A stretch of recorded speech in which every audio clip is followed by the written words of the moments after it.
I would compare my experiences with weightlifting versus meditation and deep breathing. Okay, I lifted weights for a long time. I was huge. I mean, at one point I was bench pressing 400 and some pounds, and exercising 4 or 5 days a week and all that.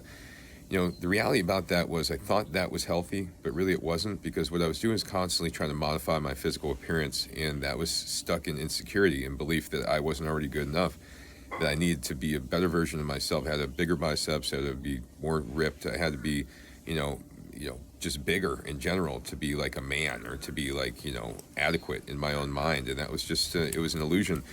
Meditation was, very different. Of course, there's benefit to weightlifting, but meditation is like weightlifting for your mind. If you're focused on the body, then keep lifting, and doing that, and hopefully it's good enough for you at some point.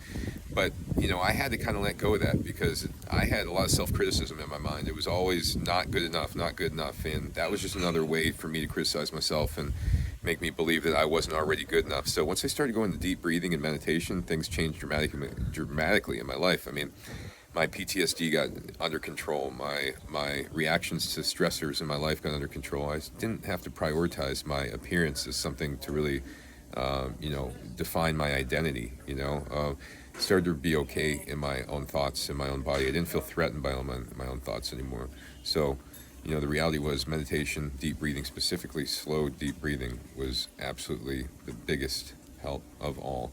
This is slow deep breathing through the nose consistently for 25 minutes twice a day, and creating visualizations where your body is healing, it's releasing stress. These things were 10 times what weightlifting was for my mind. It took me to a whole different level. So if you got any questions or comments, feel free to put them in there. But I just want to analyze the difference between weightlifting and meditation or deep breathing, and what it did for me. Thanks.